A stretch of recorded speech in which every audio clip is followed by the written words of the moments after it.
Lettre à mon père, in memoriam, par ta dernière fille, Michael Gobardan Labri.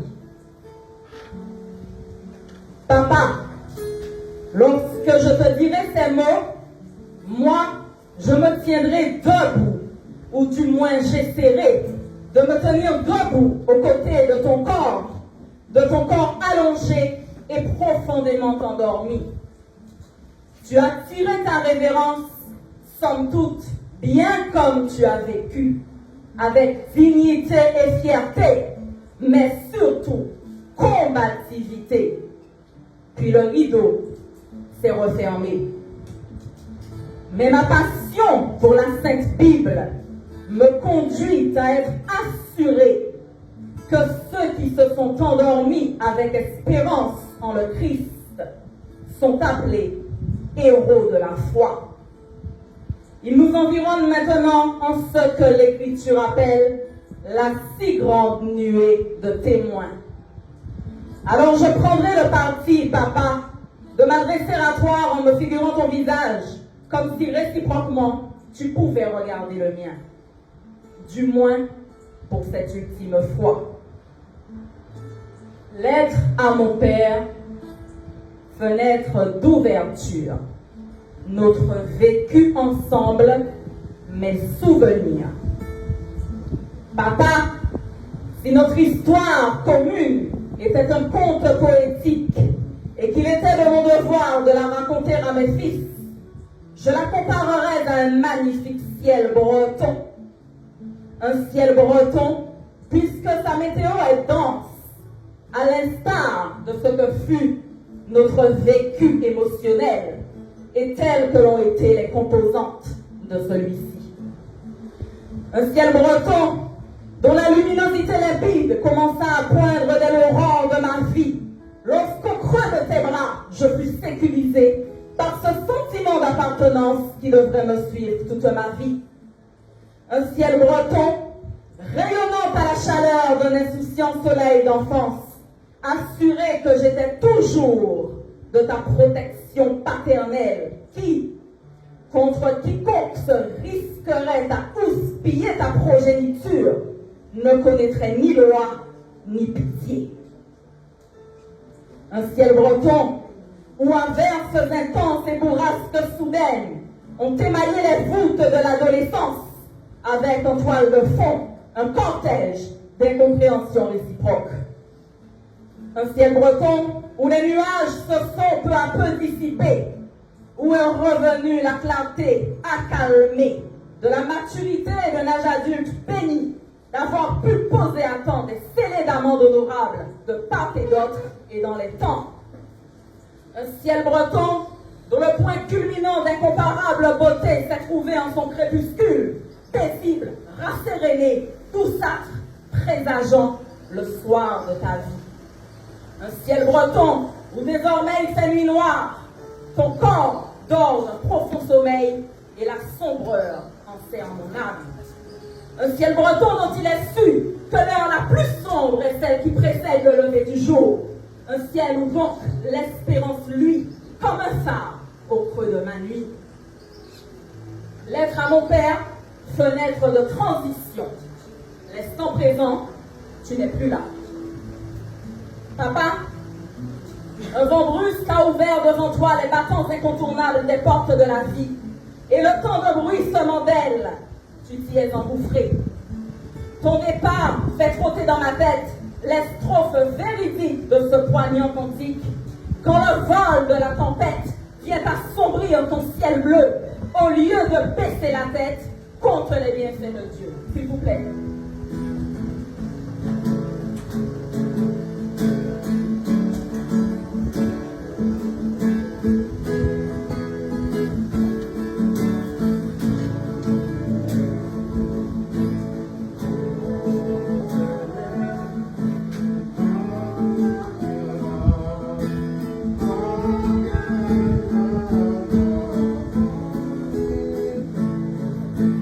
Quand le vent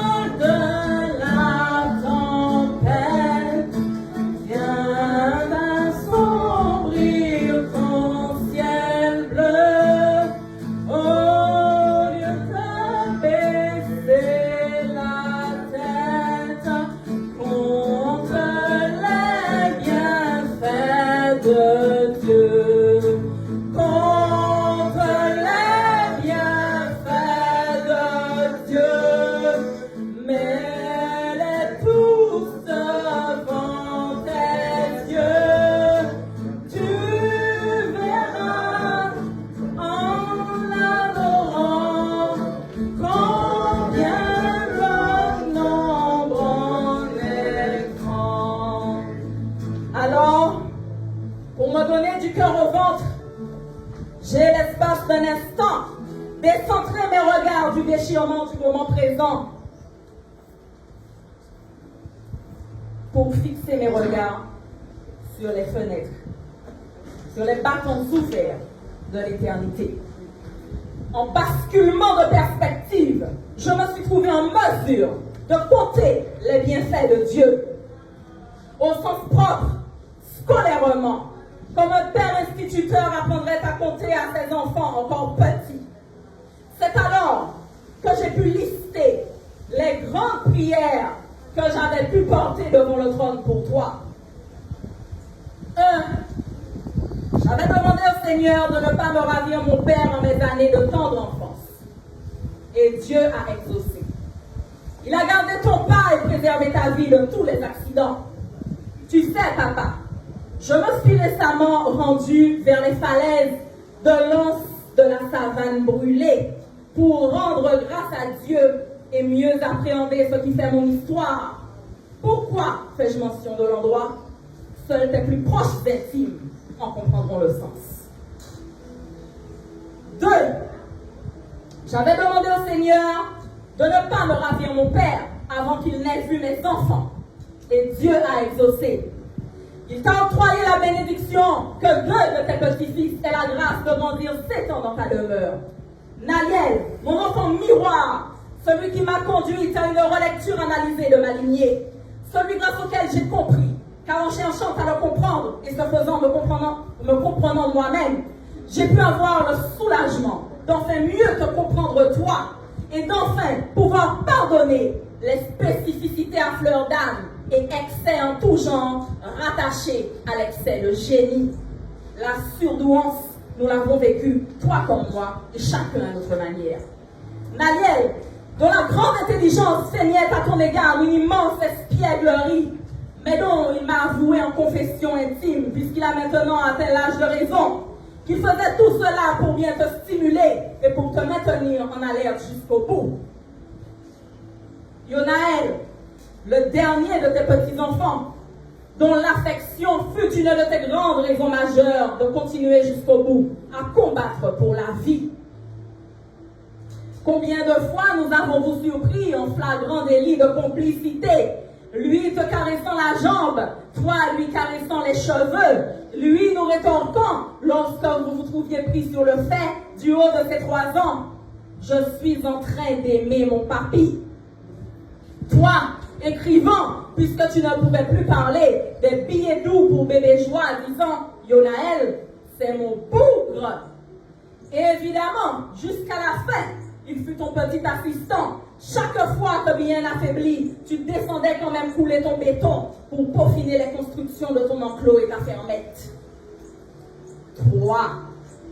J'avais demandé au Seigneur de ne pas me ravir mon père avant qu'il n'ait vu opérer la restauration divine en restitution de ses luttes, de toutes les injustices vécues. Et il a exaucé. Papa, tu m'as permis de quitter un travail où je m'appauvrissais intellectuellement et n'avais d'autre perspective que bien triste plafond de verre pétri d'invisibilité. Tu as souhaité financer toi-même la formation intellectuelle de chacun de tes enfants, tant et aussi longtemps que nous l'aurions souhaité nous-mêmes. Tu as gravé au fer chaud dans l'âme de la combattante de la liberté que je suis, que la liberté commence là où l'ignorance finit. Si aujourd'hui je suis celle que je suis, avec la détermination intellectuelle qui me caractérise, je t'en suis grandement redevable. Oui, Dieu nous a rendus au centuple de tout ce qui pourrait jamais nous avoir été dérobé. 3 mois avant ton départ, tu écrivais à mon époux, ton gendre, de ton plein gré et à ta libre initiative, sans que l'on ne t'ait rien demandé à ce propos, tu écrivais qu'il fallait bien réaliser que la grâce de Dieu nous avait comblés. 4. J'avais demandé au Seigneur de ne pas me ravir mon père dans les atroces souffrances générées par la maladie, et il a exaucé. Tu as osé braver l'incurable, car une chose demeure certaine. Ce n'est pas par une récidive que tu as été emporté. Sans bémol. Toute cette combativité m'a parfois laissé supposer que ton courage était invincible. Car comme tu le disais toi-même, et je te cite, ma volonté de vaincre me sera toujours ma meilleure arme de défense. Tu es parti sans côtoyer les affres vives des douleurs. 5. J'avais demandé au Seigneur de ne pas me ravir mon père avant qu'il ne soit préparé au face-à-face avec son Dieu. J'ai eu la signifiante mission, par l'agencement des circonstances, de me trouver à ton chevet au moment du dernier soupir. Peu avant le dernier instant, je me rappelle t'avoir glissé. Demande au Seigneur de t'accueillir en son royaume. Et dans un dernier élan combatif, au prix d'un effort surhumain, avec un hochement de tête, tu as dit oui au ressuscité. Et puis tu t'es éteint comme une flamme que l'on souffle. Maman me dit, Michael, je te trouve bien courageuse d'avoir pu assister au départ de ton père, car elle ne souhaiterait à aucun enfant de voir agoniser son parent. Courageuse, moi, je le sais, même si on savait en qui choukaban sorti. Mais je porte toujours la tête haute, car je me sais issu d'une belle lignée de guerriers dont feu mon père a érigé le flambeau de combativité en son paroxysme. 6. J'avais demandé au Seigneur de te permettre de ne pas mourir à l'hôpital ni dans une ambulance. Il a exaucé. Bien tranquillement dans ton lit, tu t'es progressivement assoupi de la somnolence vers le profond sommeil. 7. Dernière, et pas des moindres, j'ai eu à demander au Seigneur une portion de consolation. C'est vrai, l'angoisse enserre mon âme lorsque les brumes du devant-jour m'arrachent brutalement au sommeil. Comme mon oreille accoutumée recherche désespérément les crépitements de ton transistor, les bruissements de tes sandales traversant notre grand couloir, les effluves de ton parfum, les routines millimétrées de tes ablutions matinales, les petits mots que tu intitulais avec l'autorité qui nous caractérise, avis, savamment déposé sur le petit guéridon en mahogany, juxtaposant ton fauteuil releveur beige avec lequel les enfants aimaient jouer, tes carnets de notes vert et orange, toujours bien à portée de main, la rigueur méthodiquement ancrée de tes habitudes. Quand j'espère avoir la force de m'arracher enfin à ce cauchemar de ton absence, mais que les tréfonds du désarroi me susurrent froidement à l'oreille, que je suis déjà réveillée. Quand je me heurte au vide de ton absence. Alors, je n'ai d'autre recours que celui de répandre mon âme au Saint-Esprit consolateur. Le temps est un précieux allié et l'Esprit de Dieu opère doucement son œuvre de consolation. Voici comment. Il a remis en mon esprit un souvenir qui m'est précieux. Au petit matin de ta mort, tu as écrit ton mot d'adieu. Tu as dit à maman combien tu l'avais aimée, combien elle était à tes yeux une femme belle, aimante, bienveillante et dévouée. Tu nous as dit à nous, tes enfants et petits-enfants, combien tu nous avais aimés, combien tu nous trouvais si beaux et aussi si intelligents. Et puis tu as conclu, je partirai sous peu en signant de ton nom. Tu ne nous avais jamais ouvert ton cœur avec tant de douceur, en tout cas pas à ma connaissance. Tu as écrit en personne transformée. Tu avais laissé le Christ accomplir en toi son œuvre. Sa puissance s'est déployée dans ta faiblesse. Tu étais devenu une nouvelle créature. Tu es mort en naissant de nouveau. Les portes de la vie se sont ouvertes devant toi et le portail en or massif pouvait maintenant t'accueillir. Le fruit du travail spirituel de tes semeurs persévérants était enfin arrivé à maturité. Alors, le maître de la moisson, dans son inexprimable bonté, a décidé de te cueillir. Il l'a fait au meilleur moment. Car il vaut mieux mourir en étant uni au Christ que continuer à vivre en étant séparé de lui. Après tout, le Seigneur n'est-il pas libre de disposer de son bien souverainement comme il l'entend?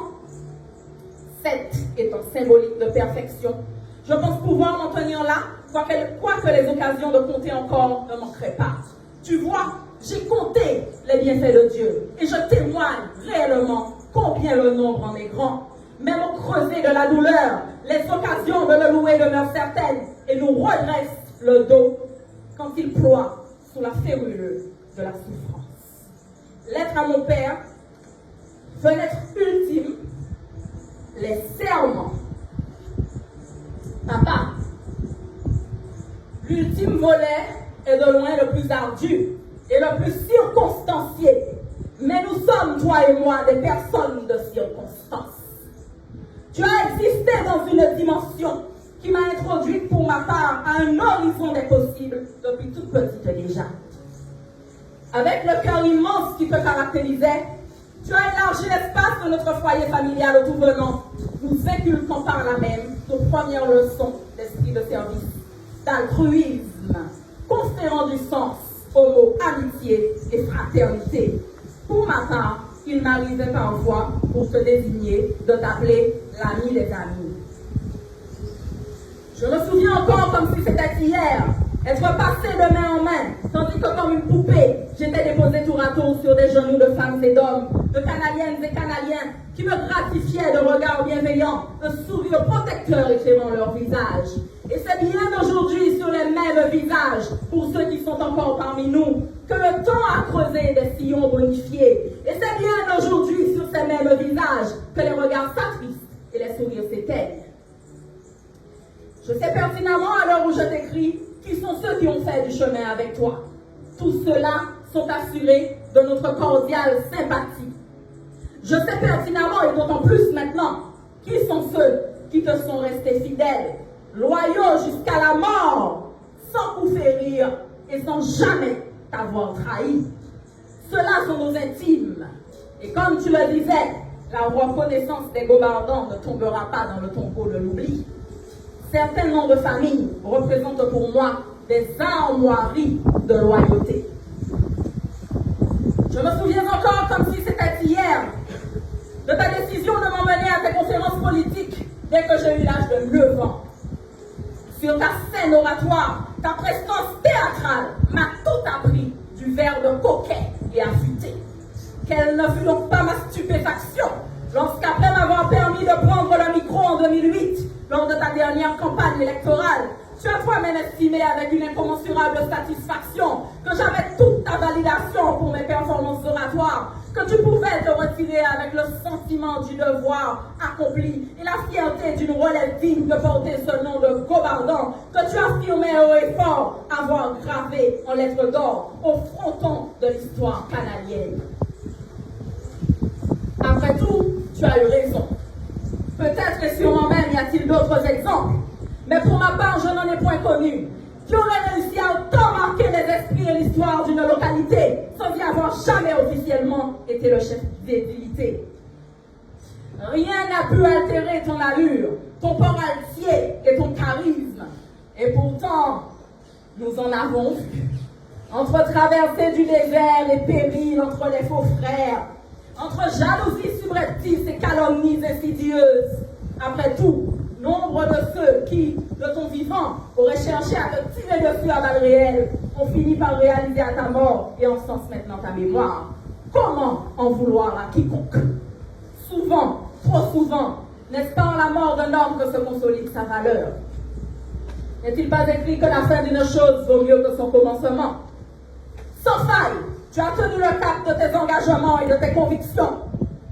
Tu as su réussir à durer dans le temps, gardant vaille, coûte que coûte, ton authenticité certaine, sans jamais retourner ta veste au gré d'intérêts personnels, sans jamais avoir cherché à manger à tous les râteliers au mépris de toute dignité. En cela, tu as respecté et gagné le respect de ton électorat. Et moi, cela m'a appris que l'intégrité est la sommité de l'honneur, le summum de la réussite, et ce, indépendamment des scores. À mes yeux admiratifs, tu restes celui qui a donc le mieux réussi. L'intensité de ce vécu a une incomparable vertu de forger en moi une acuité qui m'est devenue incompressible, celle de marquer le distinguo relationnellement parlant entre les orfèvres et les faussaires.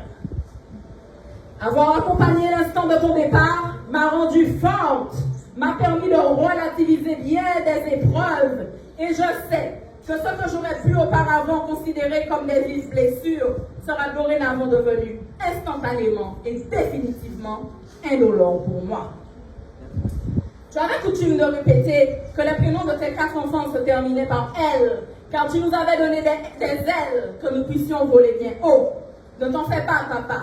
Aucun filet de l'oiseleur ne pourra entraver le déploiement de nos ailes. Tu nous l'as appris.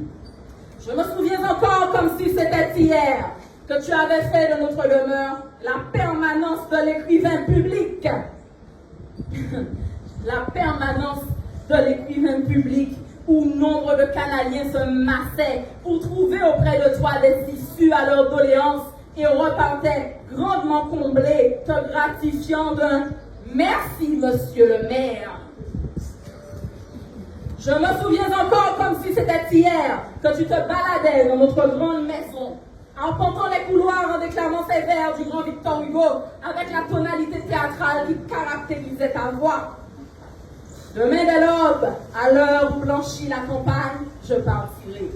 Vois-tu, je sais que tu m'attends. J'irai par la forêt, j'irai par la montagne. Je ne puis demeurer loin de toi plus longtemps. Je marcherai, les yeux fixés sur mes pensées. Papa, tu disais de toi-même, je suis un penseur. Le génie poétique, ça, tu nous l'as appris. Je te revois encore, comme si c'était hier, lorsque tu t'installais à ton bureau de travail pour rédiger les discours fleuves que tu restituais de tête, la moindre note représentant pour toi une hérésie. Et si maladresse en prenait à la petite fille que j'étais alors de faire irruption dans la pièce où tu te trouvais et de te déranger en t'interrompant, tu levais vers moi ton regard et me répondais invariablement sur cette exacte intonation, le poète compose. Sans même connaître cette anecdote, la Guadeloupe t'a valu le qualificatif de poète de la politique guadeloupéenne. Je me souviens encore, enfin, pour clore les volets du souvenir, de tes plus grandes fiertés au crépuscule de ta vie terrestre. Je me souviens de toi assis au vent de ta terrasse, ton verre de jus de goyave ou de Mentalo à la main, écoutant avec délectation mes chroniques balado-diffusées. Et je crois pouvoir m'avancer à nourrir la certitude de ce qui, des boissons des chroniques, te procurait le plus de saveur et le plus de rafraîchissement. Je me souviens que tu n'aurais pour rien au monde manqué au rendez-vous de parution de chacun des articles dont j'ai été l'auteur, et combien tu plébiscitais la plume d'écrivaine engagée. Je me souviens de ta joie non faite et de ta fierté non dissimulée en me voyant porter au national un vibrant plaidoyer pour la cause des libertés d'éducation et d'enseignement, et ce, dans le respect de nos sensibilités idéologiques respectives. Tu t'en es allé en posture d'écrivain, les pulpes de ton pouce et de ton index jointe. J'ai coutume de dire, j'aime à le répéter, que j'ai reçu de toi en guise d'héritage immatériel et donc inaliénable, une plume et une voix. C'est cet héritage, papa, que j'engage mon honneur à faire vivre. J'ai reçu de toi en héritage un flambeau ardent dans les combats. Cet héritage, papa, il vivra. J'ai reçu de toi en héritage la certitude de mon potentiel solidement ancré en moi. Cet héritage me survivra à travers ma postérité. J'engage mon honneur à le faire te survivre et ne permettrai à rien et à quiconque de chercher à nous en départir ou à nous en déposséder, ce de quelque manière que ce soit. Évidemment, nous devrons entrer dans l'après. Ce que tu recevras de moi, papa, c'est un serment. Je te fais le serment de ne jamais, au grand jamais, brader le prix de tes combats. Tous ces combats qui ont fait que le tout petit canal t'appelait au début Tikokla et à la fin Mohikanla, et pas seulement en raison de tes origines indiennes. J'en retiens éminemment que ce n'est pas pour rien que les Canadiens t'avaient surnommé le dernier des Mohicans, en référence respectueuse à ceux qui osent porter une cause alors même qu'elle semble perdue. Tu es entré dans la légende canadienne, toi, le dernier des Mohicans. Je te fais le serment de ne céder à aucune forme de facilité, de n'accepter aucun cadeau empoisonné, enrubanné dans un apparat de bonnes intentions, de percer à jour toute tentative de flagornerie et de manipulation qui aurait pour camouflage de douteuses intentions. Tu m'as appris la vie, tu m'as ouvert la voie et montré comment faire, je m'y conformerai. Tu m'as exprimé clairement certains de tes souhaits par rapport à ma propre vie.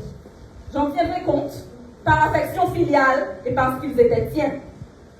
Je retiens tes conseils, prends acte de ta vie, apprends de tes erreurs dont je tire leçon. Des erreurs, nous en faisons tous sans exception aucune. L'une des plus grandes pépites que tu m'aies jamais laissées est celle d'un balisage cadré des erreurs qui ont pu être tiennes et que moi, ta fille, je n'aurais donc pas à réitérer. Le sentimentalisme est à double tranchant. Tu m'as consigné par écrit ce que ton acuité de père avait pu entrevoir eu égard à ma destinée. Quand le moment sera venu, chaque chose en son temps, un temps pour chaque chose. Je ne tolérerai rien de moindre. Je sais maintenant discerner, reconnaître les vraies mains d'association. Et je serai aussi opposé aux opportunismes de stricte fin de non-recevoir, avec la fermeté qui t'a caractérisé et qui peut aussi tout autant, sinon plus aujourd'hui, après ce que je viens de vivre, me caractériser moi-même. Comme le dit l'adage populaire, le petit du tigre ne naît pas sans griffe. Ta griffe à toi, tu l'as laissée, ineffaçable, inaliénable. Tu es et resteras pour moi un pionnier. Comme tu le répétais tout le temps, avec ton fort tempérament et ton caractère affirmé, c'est bien de famille. Je m'appelle Monsieur Christian Beaubardon. Le ténor historique de la politique canadienne fut l'un de mes meilleurs mentors et m'a taillé dans l'étoffe dont on fait les leaders. Dès ma plus tendre enfance, tu m'as formé par la puissance de l'exemple à servir ma cité, à servir mon pays. Et j'ai reçu de toi le sens de l'engagement, la force de conviction, de manière multiforme et quels qu'en soient les modes d'expression. Papa, comme tu aimais à me l'entendre dire, le plafond de nos pères sera notre plancher et notre plafond à nous, le plancher de nos enfants. Je dédierai ma vie à perpétuer cette devise. Honneur, respect à ta mémoire, ce sera mon ultime serment. L'inviolabilité de ce serment, je la scelle sur l'inviolabilité de ta tombe et par-delà. Repose-toi désormais de tes œuvres. Tu as bien servi la cité. L'heure est venue maintenant pour toi d'avoir part aux grandes réjouissances, animées par le cœur des anges au cœur de la cité céleste. Bonne réjouissance, papa. Tu le mérites bien. Enfin, je sais que Dieu te ressuscitera au dernier jour. Je t'aime, papa. Merci. Ton flambeau, lui, désormais, entre nos mains, et tu pourras compter sur moi pour le porter toujours plus haut. Ta dernière fille, Michaël Beaubardon, Labrie.